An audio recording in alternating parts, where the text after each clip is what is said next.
Hello, Camp YA, and welcome back to the second day of festivities and frolics. I am very excited for this afternoon's. It's the morning. So this morning's panel. This is a panel very close to my heart. And I want to do it every year because I feel it's very important. Today we are talking about identity and finding yourself in fiction, which I think for a lot of us, I hope, showing my age, is going to be a interesting conversation because for a lot of us, for many years, finding ourselves in fiction was not really a thing. We just kind of we weren't there. Now suddenly we are. As you can see, I have decked my library out with all my recently favorite fantastical fiction books and non-fiction books. To be fair, there's a non-fiction here as well. I don't read non-fiction, but there's non-fiction here too.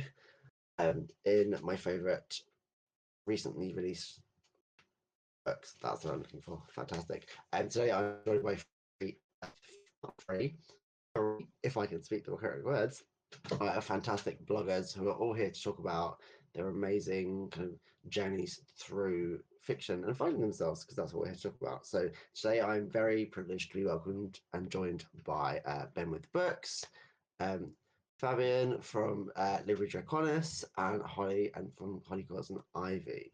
So welcome to all of you. Thank you all so much for joining me. We might get new panelists mid-session, but that's just how we roll. So thank you and welcome to all of you for being here at 11:30 on a Sunday, which I know is a stretch. Welcome to all of you. So why don't we all start by all of you introducing yourselves and telling us a little bit about yourselves, because we're here about you and not for me. Let's start with Ben. Hello, welcome. Who are you? What do you do? Hi, Who are I'm you? Ben. Who am I? I don't actually know. I'm Ben. I blog at Books with Ben, and yeah, I'm a 22-year-old bi book blogger who loves fiction, I 22. guess. Oh, Yeah, Christ. I know.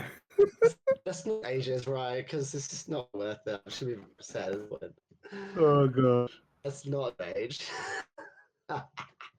Thank you very much for joining us. Fabienne, hello. Welcome. How are you? What do you do? Well, I am also very depressed at how young Ben is because I'm an old too. I will be 30 soon, so Soon. Um, I'm I old as here, Christ.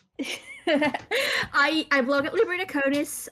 My blog's actually turning 3 this month.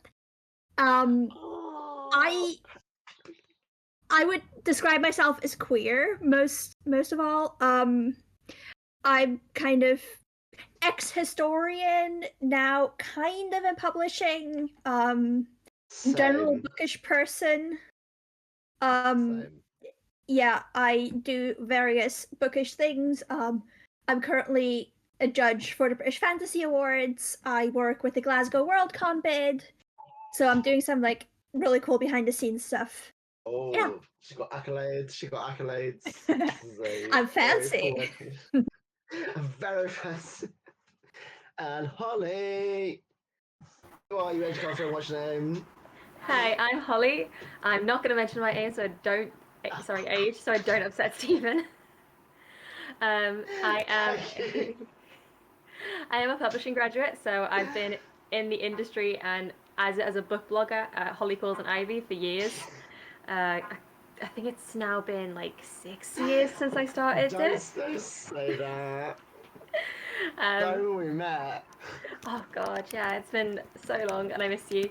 But yeah, but such a fan of YA and have been for years, and very much loving the kind of resurgence of it right now as well. So let's start at the very beginning. It's a very good place to start. Probably again, there will be very many music references tonight. Today it's the morning. I have no idea. I haven't been to bed. I also might be tinged a bit green, so I apologise in that for advance. Let's start at the beginning. So let's go back to when you first fell in love with reading. Like, how did you come to books? How did you find reading? Like, what was your kind of journey through to books? So we'll start again with Ben. No pressure. Go. Ah, no pressure whatsoever. My journey with reading, it more started with when I was a lot. Ooh, new person. Oh, Ooh. new person. Hello. It's like Grinder. No. I'm joking. I'm joking. I'm joking. As you were. So my journey with reading, it more started when I was really young with my parents trying to get me into books. And we first started with His Dark Materials by Philip Pullman. And as I sort of got more and more into it, I started discovering my own sort of journey with bloody hell, I can't actually remember what I started reading with. But yeah, You're not even I that old. Like, don't what's going know. on? Come on. Yeah. I don't really know, really. Mainly just. Oh, and also started reading with like Slated by Terry, and then that really got me back into Wow. reading because I sort of fell off the wagon a bit. And when I started doing my levels, I really became a water bookseller, and that really Oh, sort of kick-started my love for reading again because I was like, oh my gosh, so many books! I've missed out on so much, so and many yeah, books. Can't read them so all. many There's so books. many books. Exactly, you really can't. And yeah, I mean, it's like I discovered Heartstopper by Alice Osman, and it sort of catapulted from there.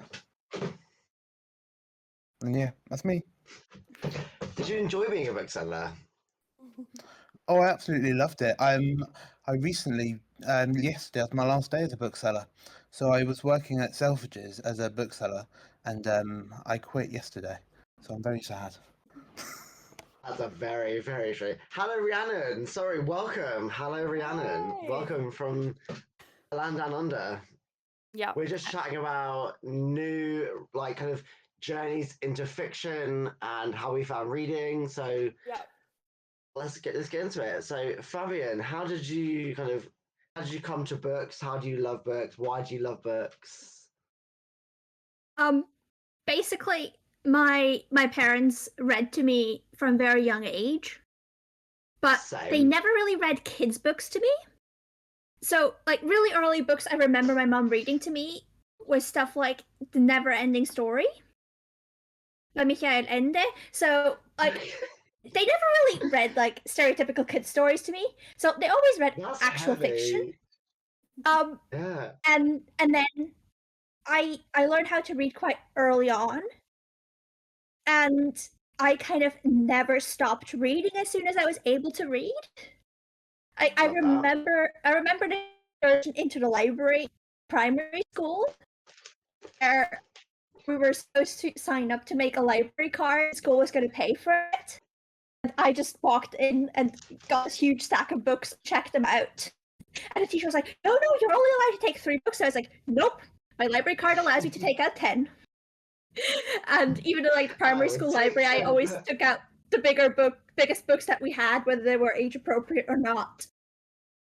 Yeah, Love I kind of that. just never really stopped reading, and just there's also stories of me in school like reading under the table. Mm. And then yeah, I mean that eventually ended up with me getting a literature degree, studying medieval history so I could basically read books for a Oh, living, and now like amazing. actually trying to get a full-time job which lets me read books for a living. I love that. And you do it very well, so fair play to you. And yeah, I mean right now I Holly. have publishers sending me books. I have Steven sending me books for free, so basically I've made it. I have made it. Holly, how did you find books? I kind of found them by myself, to be honest, because like my parents aren't readers, not really at all, unless it's like a football biography. Um, so like I really got into it with school because like we used to have like reading classes. So like they just take us to the school library and have us pick a book and read for like an hour, which I loved. And then to be fair, I read a lot higher than the majority of my class, so we had to like sneak older books for me. And I was really into dancing when I was younger, so my parents eventually started buying me, sorry, Noel Streatfeld books, so like Ballet Shoes, really beautiful old classic books to really get me into it. And then kind of faded off of that for a little bit, and then Twilight came into the scene. As much, Chris. I know. Sorry, It's fine. Yeah, Twilight came in and Oh, massively hello. got me obsessed Sorry. with YA. Okay, and- YA are very common. There we go. So just Right, really Rhiannon, obsessed hello, with that. welcome to our little soiree this afternoon, morning. To be fair, what time is it where you are in Australia? It is 8. What time is it? It's 8. Oh wait, that's what we do, it's fine. That's fine, we do that all the time. That's how we roll. I can't hear anything at this point, so I'm very No, sorry. I can't either. I can't Um, hear Holly. Okay. Yeah, I was really Stephen? interested and I was lip reading and I can't lip read, so yes, Danny. For those who are wondering who Stephen is responding to, I just chastised Stephen in his ear, and then he decided to respond to me live, in case you were wondering what was going on. Yeah. I Um, have like earphones in, so I hear voices in my head a lot of the time, and it's not me talking to myself, obviously, because it's Danny. However, sorry, I'm so sorry, Holly. You know I love you. It's fine. I know. It's okay. We're all good. I don't know what you were saying, but I'm sure it was very prolific. It was so good. It was so good. And then you were just like muttering to yourself. Like, yeah, I'm like, cool, you're good, you're done, it's fine, let's move on. We're gonna run anyway, it's fine, this is how we roll. We'll come back to you, it's fine. It's fine. We're still here, we love you, we'll come back to you. We'll sing a song later, it's fine. We won't. Well, I was Alphabet last night, just for your references. Send you a picture. Rhiannon, hello. How did you find books and reading and all things bookish? Like, how did your journey start? Probably, I don't know, I guess I've always read books, like forever. I think my parents read a lot to me. I'm the eldest of all my siblings, so I think my parents read to me a lot when I was young. And I think I've read from ever since I can remember because I wanted to keep up with them. And I read really inappropriately, like adult sort of stuff when I was like 10. I remember reading like Philippa Gregory romance novels and like I shouldn't have been reading those when I was like 9. I remember ordering them and loving them, and I just think books are magic. And I think ever since probably like I used to read to my dog when I was about 2, and I'd have the book like upside down and read it and like make up my own plots. So yeah, that's pretty much always. But it started from the bottom, and what's now your dog called? he was called Zach, but he died Aww. when I was like, I don't know, 12, because we had him since I was born. So yeah, he was my bestie. That's so beautiful, though. Yeah. That's so sweet. I just remember my mother used to buy me cassette tapes because I'm very, very old. And we would play the cassette tape, and I would listen to them, and it was like the best time ever. And then she would read along, and I'm like, you've skipped a bit, go back to the story. Yes. Yeah, you've got to get the whole. I was as a Capricorn, I was very just like very full on, like this is how it's going to happen. I think as this is not like this is a safe place to say it, but like as queer people, we didn't have the fiction that we needed growing up.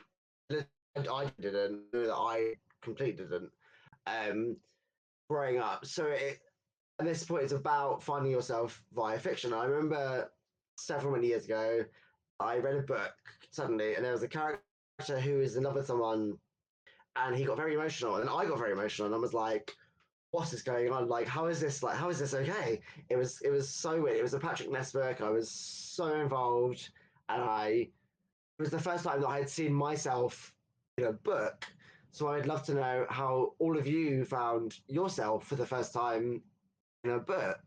So Ben, we'll go back to you. No pressure again, but like, how did you first see yourself in a book? If at all, to be fair. Oh, I remember it was more like it was a couple of years ago, so it wasn't actually that long ago. And I was reading, I think again it was a Patrick Ness book as well, and I was like, oh my gosh, it's okay to sort of feel like you're feeling, if that makes sense. Because like up Yeah. until then, although it was sort of like, oh yeah, it's okay to be queer, it's all that sort of woohoo.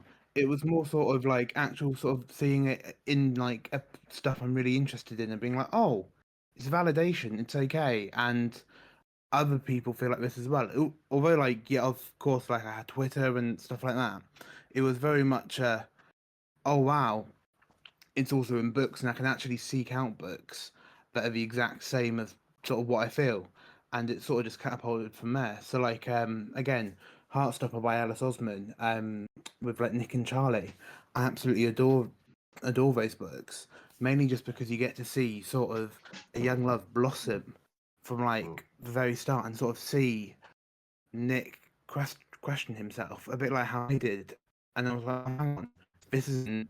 I'm not really sure what's going on, and then I just really resonated with like Nick from Heartstopper, and yeah, that was like the first time I ever really saw myself was sort of through like early Patrick Ness books and Alice Osman, and yeah, that was me. Amazing. That's me. Fabienne, did you ever see yourself in books? Do you want to see yourself in books? Like, So for me, it was kind of the other way around. I grew up in Switzerland, which is basically about a decade behind where the UK and the US are in terms of queer representation. So, funnily enough, I actually just got my voting documents the other day for marriage equality, which Switzerland's going to be voting on at the end of next month. So I think that nice. says a lot about where Switzerland is culturally in terms of queer representation. So I grew up in an environment where being queer wasn't really something that was talked about. And so it's something I personally came to very late. And for me, in large parts, it was something I came to through books. So kind of over the past few years, reading all these queer books, also especially reading queer YA, because the books that are about people discovering who they are, people figuring out how they feel and who they are and how they interact with people, help me figure out who I am and how I see the world. So books like Girls of Paper and Fire, books like all of Anna Marie McLemore's incredibly queer YA, books like Aidan Thomas's Cemetery Boys, all the fantastic sapphic YA that's been published in the last few years have helped me figure out who I am. Yeah. That's really beautiful. And I think there's been a resurgence in beautiful queer YA across the spectrum, which has been so lovely to see. I think publishers are finally realizing that there's a need and a want, and they get so involved, and it's really beautiful to see. Ollie, how have you found yourself in fiction? It actually took me a really long time, because I actually didn't discover my sexuality until I was like pretty late on, like 20 maybe, because like I just thought I fell into the oh I'm straight category and there was nothing else to it. Because I was like, oh well, I'm reading these things but they don't actually connect with me, and it took me until I was 20 to realize I was actually on the asexuality spectrum. So it took a while to realize, okay, maybe there's actually more to than this than what I thought. And then I finally read Radio Silence by Alice Osman. She clearly understands. She writes amazing books. And the character Alid in that book is actually demisexual. And it's the first time that it actually clicked and made sense to me. And it was really nice to know that, because you're not like everyone else in how they view their sexuality doesn't mean you're broken because you're not the same. It was really nice to see that it was also a thing that other people can relate to and other people experience as well, and it's not just you. So reading that really, honestly, when I read it, I cried. To be perfectly honest, and I'm loving seeing the actual like more books come out about asexuality and that whole kind of branch of the LGBTQ plus community, because it's one that I never knew of growing up. I just thought there was LGBT and that was kind of it, until like obviously more became into like the world and more things got recognized. So it was really nice to see that that was getting its representation and actually being spread around the world for people to kind of discover. So that was really nice. But I'm finding more and more books about it, which I'm loving.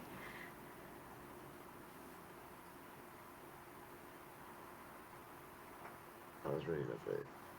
I think it's so important to recognise that a lot of books that have been published recently are very much like gay or lesbian focused, but actually, when you look at it, there's such a spectrum of feelings and emotions that are tied up with that kind of aren't accounted for, and the whole world out people feeling their emotions so strongly that aren't necessarily seen in books. Rhiannon, I would love to hear about how you kind of saw yourself, or like how you kind of came to publishing, and because you've obviously written a book which is beautiful, but then Yeah. how did you see yourself in books?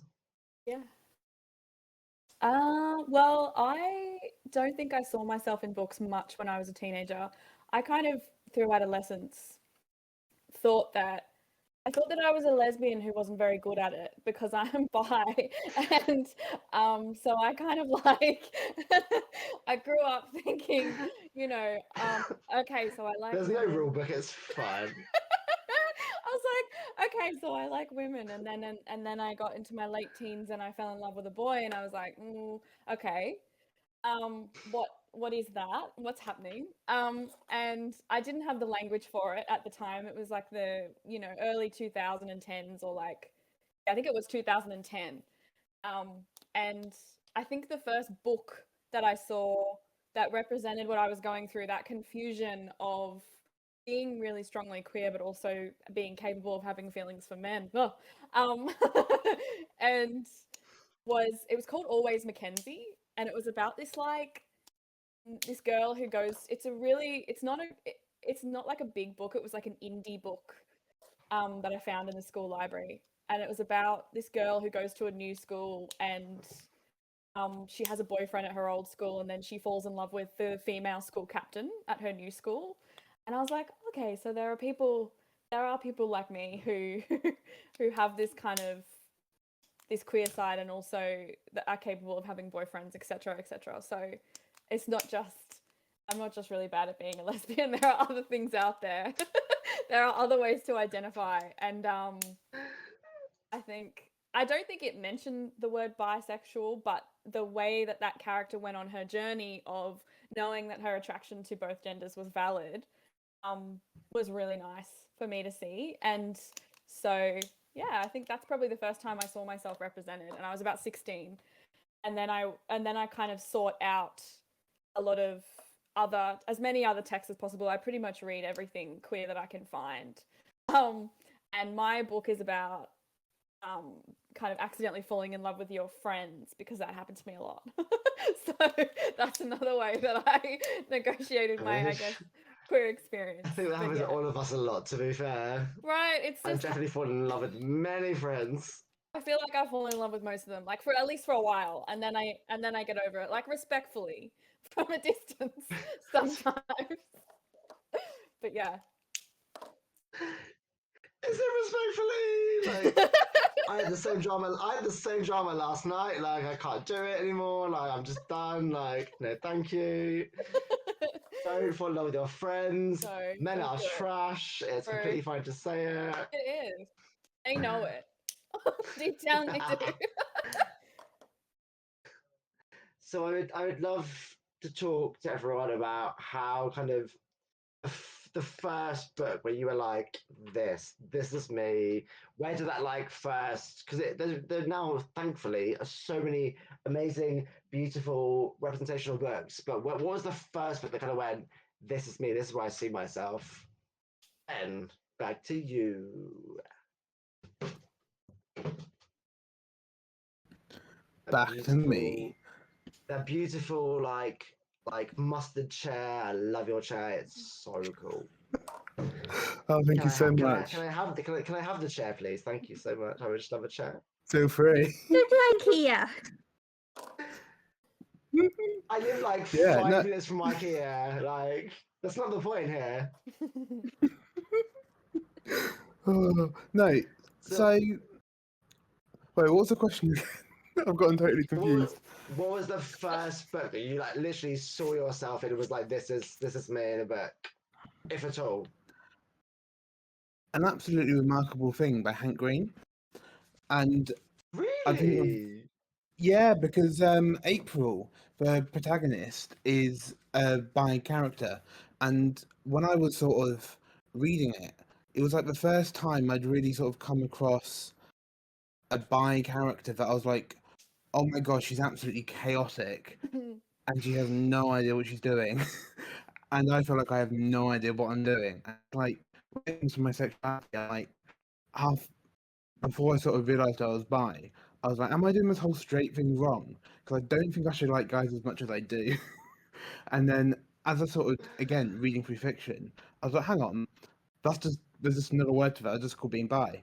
And I sort of just lent into it. I mean, as I read An Absolutely Remarkable Thing, it was just a journey of April and how she again was sort of coming to terms with her sexuality and realizing, yeah, she's bi, except she was doing it on like a much larger scale. And yeah, that was the first sort of time I saw myself in a book, and especially the sequel as well. Absolutely love those books. I think they're brilliant. Beautiful. Yeah. Fabienne? It's a difficult one.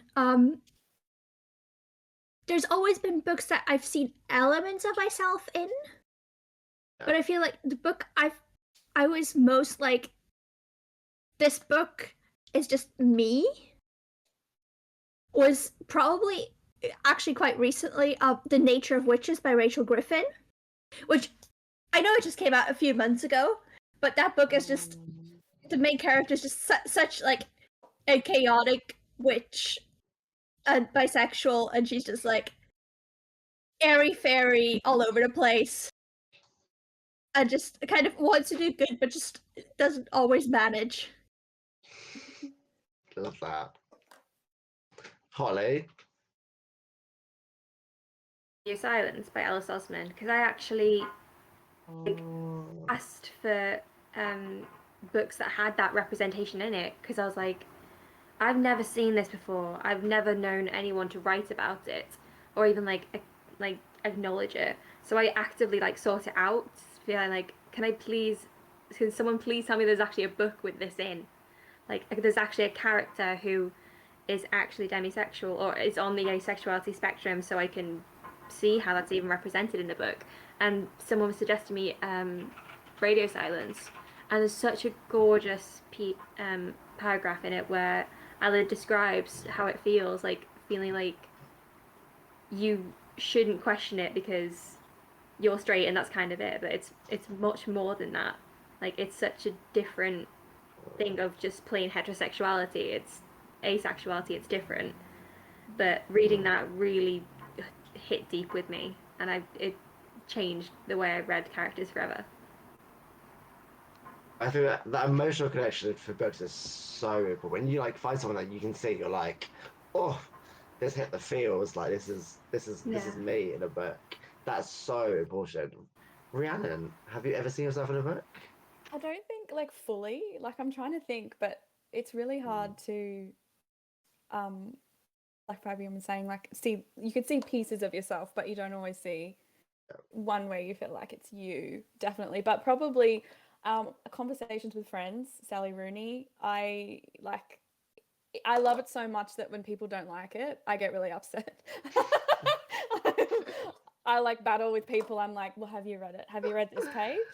Actually, Have you actually because I think Frances, the narrator of that, you know, she's a bisexual character. She has relationships with men and women in the book, but also her relationship with her best friend is so complicated and so real. Like it's incredibly similar to one of my relationships with one of my friends throughout our kind of life, and it's just insane how much I'm Frances and how much my friend is Bobby, the character in that. So like literally I gave it to her for her birthday. I was like, this is us, and she's like, oh my god, it is.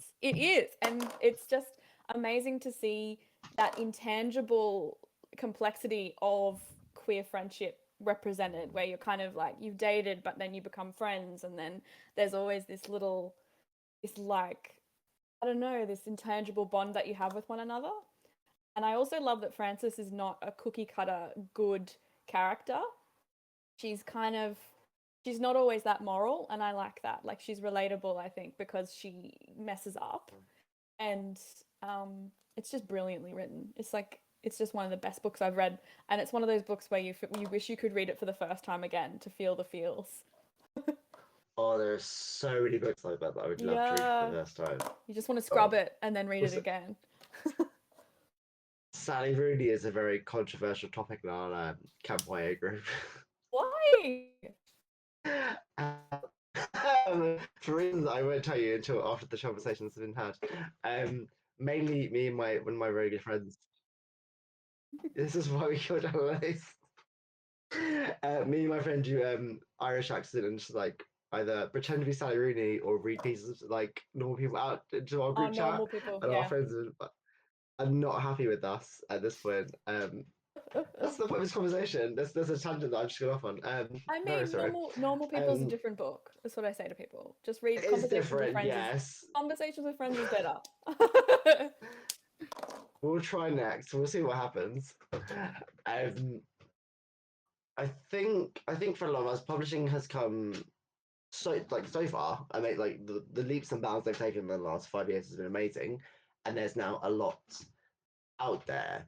But where would we like to see kind of publishing going next? Like, where do we want publishing to then take this beautiful journey forward? And we'll come back to you in the Big Brother chair.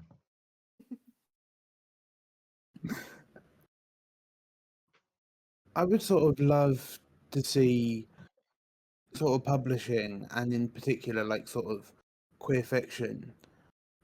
I just want to see sort of more bi and ace representation, because whenever I like sort of read queer fiction, which is absolutely brilliant, I always sort of struggle to really see sort of like bisexual characters I sort of really relate to or love.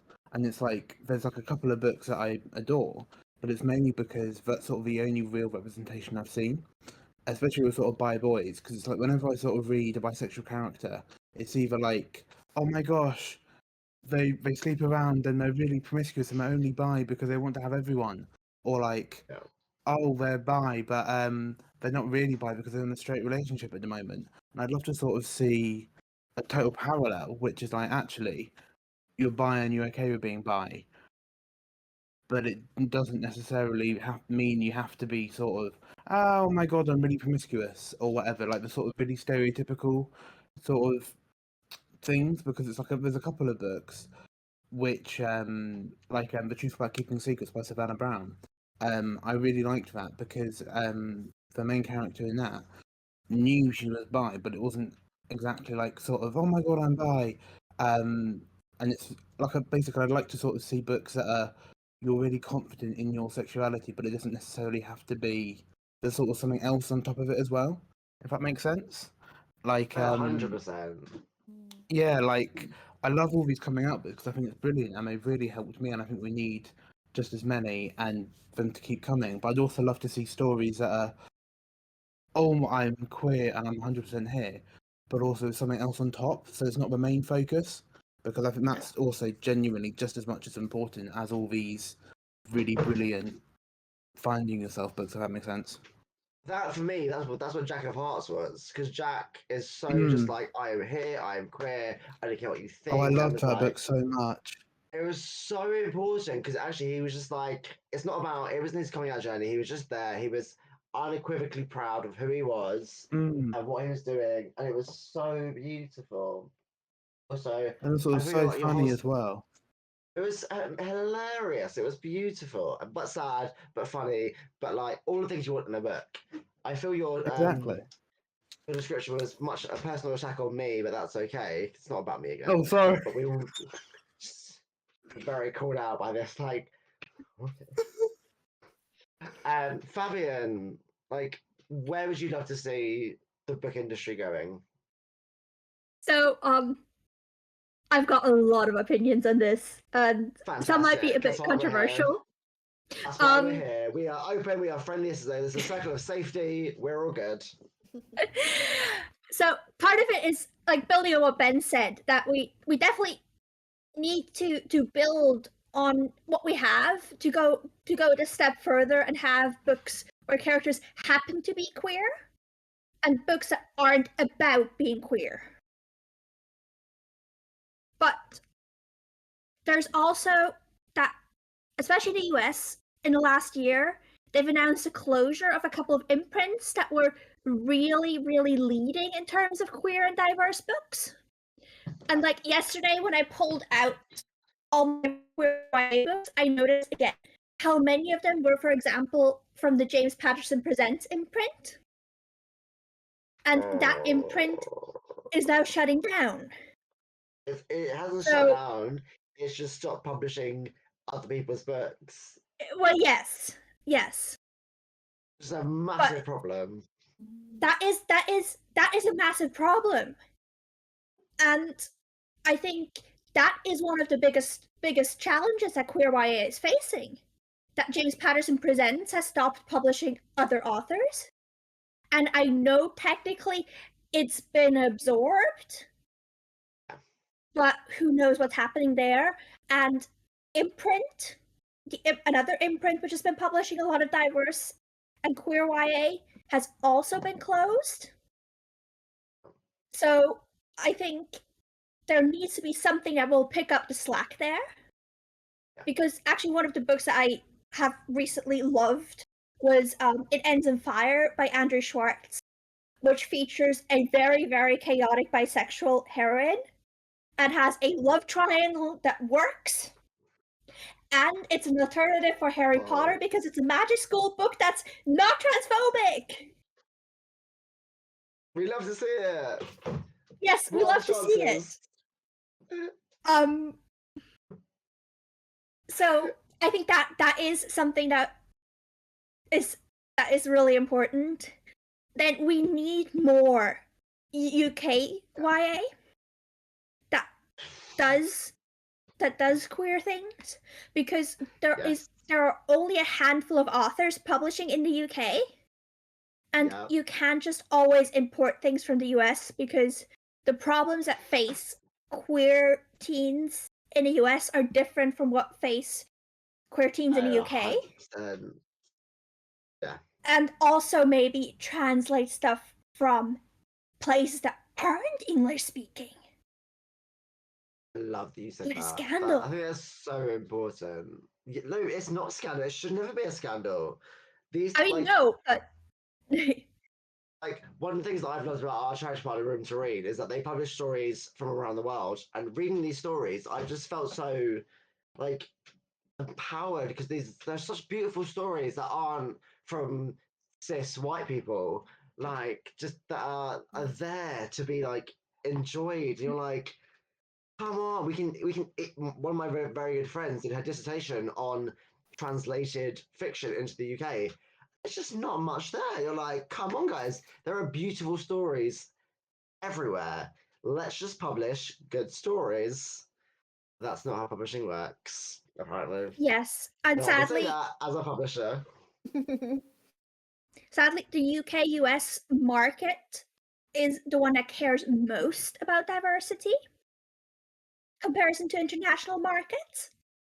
Yeah. And so if UK US publishers would be more willing to buy stories from authors that aren't written in English and translate them for original publication in English. I think that will give a huge boost to international stories. Oh, it was so great. If I had any control and power in publishing, that's what I would do. Oh, I have none, so. So exactly. We should open our Holly. own publishing house. Okay. I have time. Let's do it. We'll do it tomorrow. I'll message you. We'll do it later. I'll message you tomorrow. We'll do it later. Like, let's do it. I'm so here for this. Holly, what would you like to see happening in the publishing revolution that we're currently planning?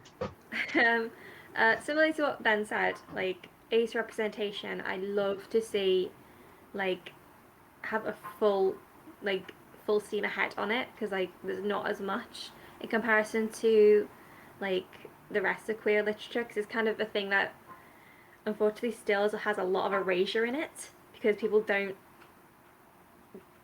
not so much don't get it, but it's more the fact of they don't think it matters, so they just don't care to learn about it enough, because they're like, oh well, you're not, well, one of these that we already understand, we're not going to really care, which is something that really can be damaging if it's something that you want to if you identify with and you really want to like help other people identify with it as well. So I'd love that.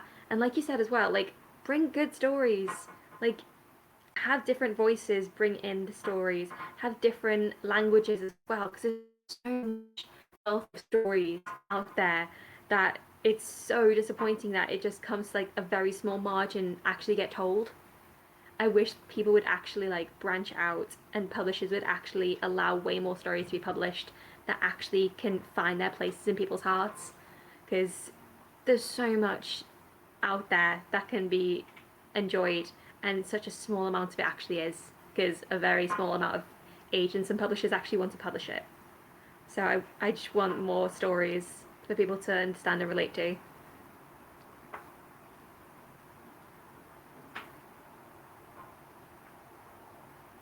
Yeah.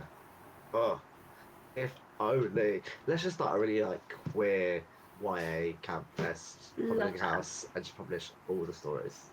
Because as you said, there is so much out there. Like there is a beautiful amount that people want to be seen and heard, talk about, which doesn't get the platform it needs. I feel like there's a lot of like, yes, congratulations, we're publishing really beautiful queer stories, but there's just so much more we could publish. So much more. Like there's a plus for a Rhiannon, reason. There's as so both, much. a queer person and an author, how do you feel like, where would you like to see the industry going? Like, how do you feel like publishing, especially where you are in the world, is maybe different or the same about publishing queer stories and receptive to that? I think I would love to see a lot more queer women represented in fiction. I think, like bi women, lesbian women, any kind of queerness in women, I think is still less common than male characters that identify as queer in like mass published books. And like I think like it's when you stack them all up next to each other, like I think we still have a fair way to go before we've got like I guess just general diversity and representation of the whole LGBTQ spectrum. I think would be great to see, like authors who identify in a whole number of different ways getting voices and just diversity in the representation. And I suppose I'd love more bi men to be represented, like we were saying, like right at the first answer to this question. Like I think that's something I'm really passionate about, because my partner's a bi man and he never saw himself represented ever when we were growing up or when he was growing up before we met. And so yeah, I think I like queerness in men where it's like diverse and like we were saying, where it's not a coming out story, it's just a story that a queer person happens to be the protagonist of. I think that's an awesome place for things to go. Like my next book is kind of more like that, because it's a shift that I recognize that I needed to make in myself, to just let my character be queer and not make that an obstacle for them, because it doesn't have to be, particularly if we are writing YA and they're supposed to be Gen Zs, you know, and if it's meant to be contemporary, my little sister is 16 and they just don't look at things the same way that we did, thank God, that I did. You know, they're all kind of like, they're much more open to embracing their identity sooner. And so I think characters that are queer who are just like chill about it, I think would be amazing to see, because then that's the message that we're sending to the to the young people who read it. Like, that's fine. And 100%. yeah. And that's just you, and you live your life that way. So yeah, queer women by men and chillness. What is your next book? Can you tell us? I can. I have a meeting with my publisher in the morning about it, actually. It's currently 9:00 here at night, and tomorrow I'm meeting my publisher. So it's about, it's two sisters are the protagonists, and one of them is bi, and she has an ex-boyfriend, and then she has a budding romance with a girl, but that's not the point. It's kind of a mystery where she's looking for the truth about what happened to her dead great aunt, because they discover that her grave's empty. And so it's like a mystery where there happens to be a queer protagonist. We love a good mystery. Yeah. I think we focused a little bit on the, not negative, but like what we would love to see from publishing side. But what have you guys been reading that you've loved recently? Like, what are your like top YA, like queer YA picks? Ben, we'll go back to you.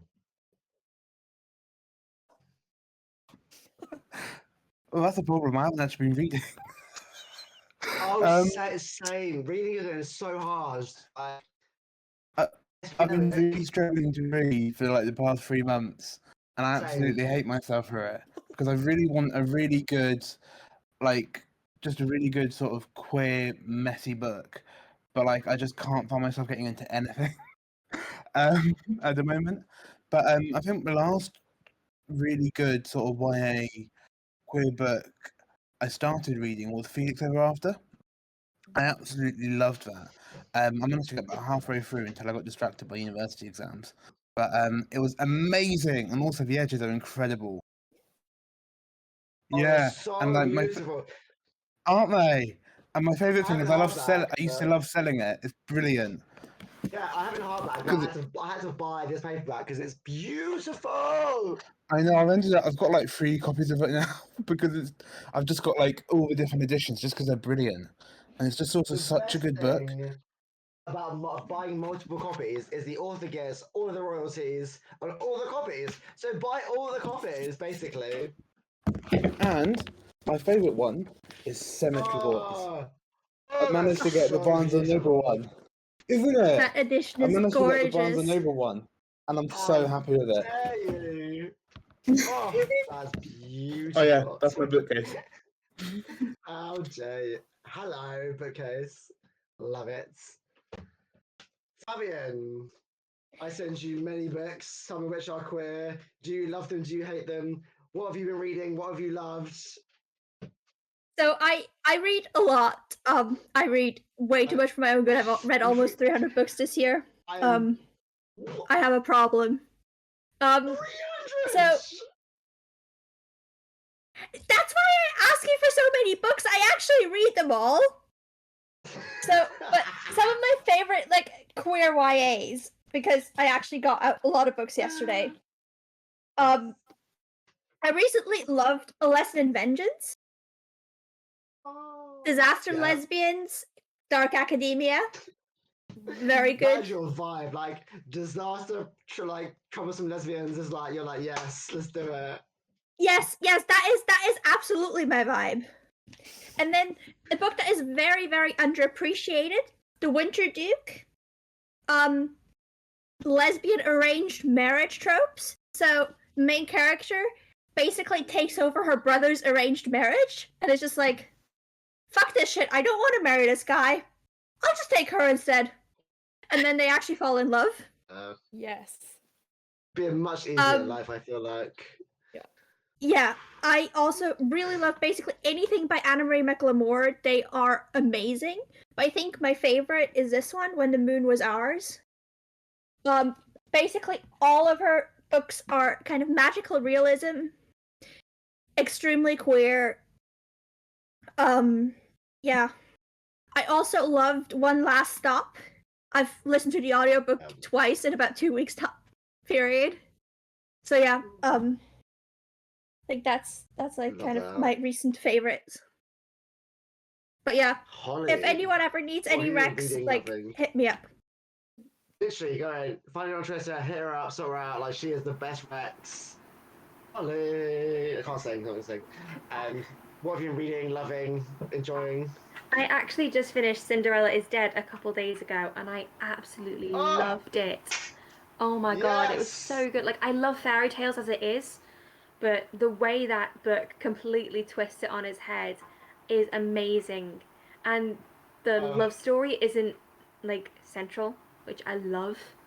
Like, yes, she's falling in love with someone, but also she is tearing down an entire kingdom, and I love it. It's amazing. And I also love The Princess and the Fangirl by Ashley Poston. Her books are just amazing. Like, I'm a major fangirl, so her books are amazing, and she just writes characters so well, and her books are just amazing. And The Princess and the Fangirl is such one to love. Funny. She's so funny. Like, I love her so much. I mean, you are the reason I met her, so thank you. We were talking about that. That's fine. But yes, I think you are welcome. It's fine. She is so funny. Rhiannon, what are you reading? Are you reading? Do you read and write, or do you just completely separate them? Like, what are you loving at the moment? Oh, see, this is the thing. I don't, because I've been writing. I just finished the first draft of my second book. I haven't read anything, but I did read one last. I loved it. Like, it was so good. I didn't know if it was going to be as good as it was, but I loved it. So I think that's probably the most recent queer book that I've read that's not just completely Australian and you won't have heard of it, because I read a lot of my friends' books that are very much like they're here. We are here to promote all books, so whatever you want to say that we might not have heard of, like, tell us. I love Peter Liar's Rating Normal by Anna Whateley, which is about she's a queer protagonist, but she has ADHD, and the narration is just like the most incredible narration I've read in a really long time, because as I said to Anna, I was like you want to write this book because not 1 second of it was boring. Just the way that you structured Peter's thoughts, like it's a really, really great book, and there's like a really sweet sapphic romance that is not the feature, but it's just kind of there in the background, and it's very authentic. Oh, that sounds amazing. It's really good. Peter Liar's Rating Normal. Order it. Buy now. Alexa, buy books for me. Sorry. I have Alexa, it's fine. I'm just making random jokes. I need to shout out another book that's not YA, but is queer, and it's basically the best book ever. Sister Song that I sent you. Yes, you sent me. Well, you didn't send me this copy. I bought this copy because it has pretty sprayed edges. You sent me the pretty orange copy, but that one's up on the shelf. Oh, that's a apparently I'm actually quoted on the US edition. That's how much I love the book. No, that's amazing. The joy of that is Lucy said that apparently I'm quoted on the US edition. I'm so excited. That story takes a really old folktale and just twists it and makes it beautifully queer without, again, like you say, not being the main focus, but it just takes the story and just kind of, it's there, we know it's there. You see it, you're like, yes, thank you, but not being like, you are gay, like, as the kind of like, because a lot of books used to, the point of the publishers, I'm going to get cancelled by publishers, publishers used to be like, we want stories that say, you are gay, and you're like, great, thank you so much for that book. But now it shouldn't be about that anyway. It should be about us just existing and being who we are unequivocally and be. I think that's what someone like Gina Dawson does really well. It's just like the characters are gay or queer or on the spectrum, and that's not the point of the book. The point of the book is the murder or whatever's happened, but these are who they are unequivocally, and they're not going to apologize. And you're like, yes, this is what we want to see. You. Yes. So we're running out of time very quickly. This is terrible. I'm not happy about that. I should keep talking for hours and hours and hours, quite frankly. We do have some questions for the audience. One of the questions is somebody would love to know if you could take a book or a series of books and then make them more diverse, so controversial question. Which book or series would you take and then to make it like queer AF? Ben, no pressure. Go. Oh gosh. I'm just having a quick look Oh at my bookshelf to gosh. refresh my memory. Is that your only bookshelf? That's how many shady. No, I've got shady shelf. no. I've got this one. I've got this one, and I've got Yes. another one upstairs. And the chair. Oh, I love that chair. Oh, and my chair. Yeah, And the chair. it's a bit of a mess, but yeah. I'd love to sort of see. Oh, I don't really know. Yeah, I don't have an answer for this question. Yeah, I don't have an answer. I just sort of love to see more all the books sort of be more diverse and more queer, because I just feel like every book sort of has a sort of potential to have it be diverse but make it feel real, if that makes sense. Because I feel like we see diversity all the time in all our life, and it's sort of just if you just infuse that into all the books, I think it'd be great. So that's my answer. All the Amazing. books. Fabienne, I'm sure you heard our I mean, I do agree with Ben, but my answer would be Harry Potter, just because the books mean so much to so many people, and if we actually make them diverse as fuck and just basically use that as a huge middle finger to J.K. Turfling.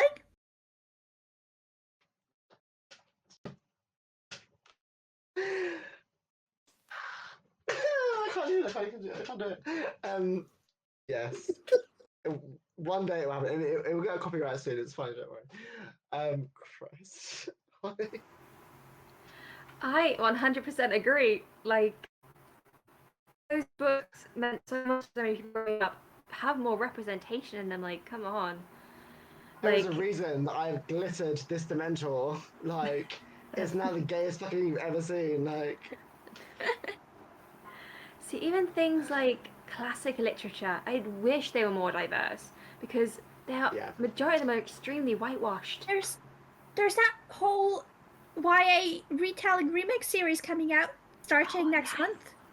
I cannot wait for really? that. I love that. Rhiannon. Yeah, I've read the Jane Eyre one. It's brilliant. Oh.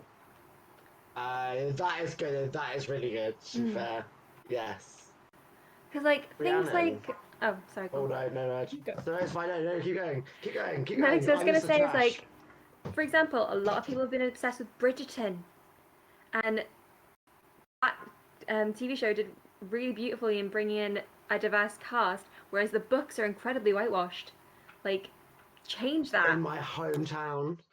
Literally, oh yeah, like 100%. Like, they're entirely whitewashed. Like, change up the narrative. Like, people are different. People aren't just white cis. Like, come on. Everyone exists. Bring them into the stories. It's not that hard to do. Wait, what?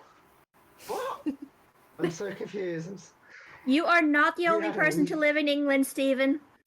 There are non-white people. Guys, what? Mind blown on a Sunday. It's not get cancelled. This not get cancelled. Can't wait. Rhiannon, what would you love? Where would you go? What would you do? Like, where would you be in fiction if you could be the queerest thing you've ever been?